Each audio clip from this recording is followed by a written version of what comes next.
Every so often, a conversation pops up in the vegan space that catches people completely off guard. This is one of those conversations. Are mushrooms vegan? At first, the question sounds almost silly. Mushrooms are not animals, they grow on the ground. They show up on pizza, in stir fries, in soups, and in just about every plant-based cookbook you could imagine. But then someone adds a twist. Mushrooms are not plants either. And suddenly, what felt obvious becomes complicated. Today, I want to talk about mushrooms, why some people argue they should not be considered vegan, what mushrooms actually are, why they are so beneficial, and why I personally still eat mushrooms as a vegan without hesitation. This is not a debate episode, it's a clarity episode. Let's start with the controversy.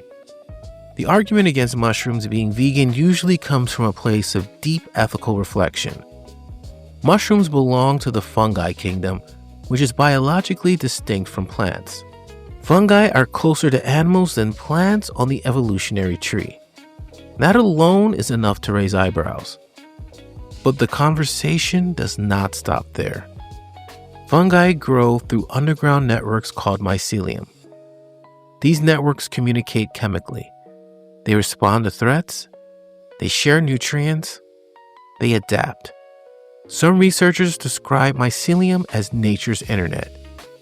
So the question becomes philosophical. If veganism is about avoiding harm to sentient beings, and fungi demonstrate responsiveness and intelligence, does harvesting mushrooms count as harm?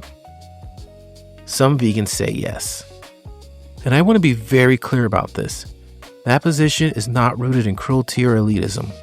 It comes from a sincere desire to reduce harm as much as possible. But here's where things get tricky. Once we start drawing ethical lines based on responsiveness, awareness, and biological intelligence, we quickly enter territory where almost nothing is left to eat. Plants respond to light and sound, trees communicate through root systems, grass releases chemical signals when cut. Even bacteria responds to stress and danger. At some point, we have to ask what veganism is actually trying to address. For me, veganism has always been centered on animals.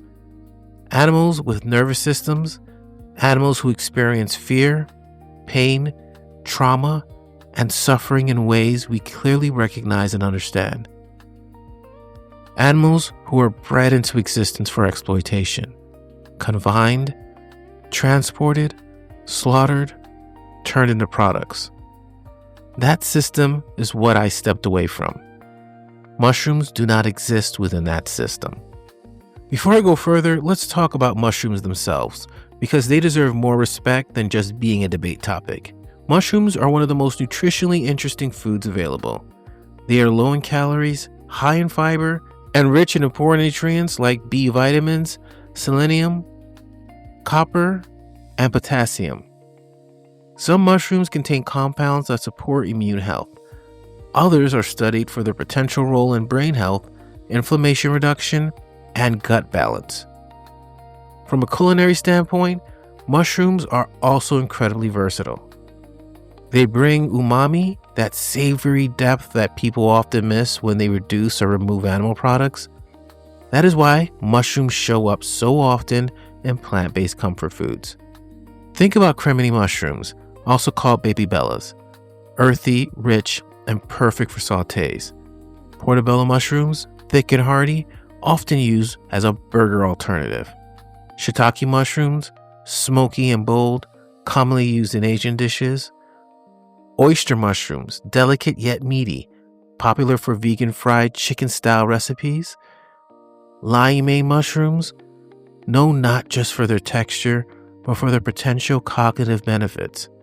Enoki mushrooms, thin and crisp, often used in soups and salads. Mushrooms are not pretending to be meat.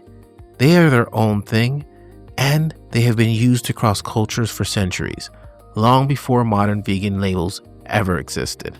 Now let's come back to the ethical question. Mushrooms are not confined. They are not exploited for labor. They are not bred into suffering. They are not slaughtered. In many cases, mushrooms are grown sustainably using agriculture byproducts. They can support soil health, they can reduce waste, they can be part of a regenerative farming system. That matters to me.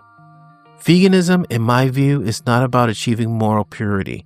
It's about reducing real harm in the real world. When we start demanding absolute ethical perfection, we risk making veganism inaccessible, fragile, and disconnected from the system it was meant to challenge. That doesn't mean that the mushroom question should be dismissed. I actually think it's healthy that vegans are asking deeper questions about food ethics, consciousness, and our relationship with nature. But I also think those conversations should lead to humility, not judgment. If someone chooses not to eat mushrooms because of their interpretation of sentience, I respect that. If someone eats mushrooms while actively working to dismantle animal agriculture, reduce suffering, and promote compassion, I respect that too. What I do not believe in is turning personal ethical boundaries into universal purity tests, especially in a movement that already asks people to rethink lifelong habits. So here's where I land. I'm a vegan, and I eat mushrooms.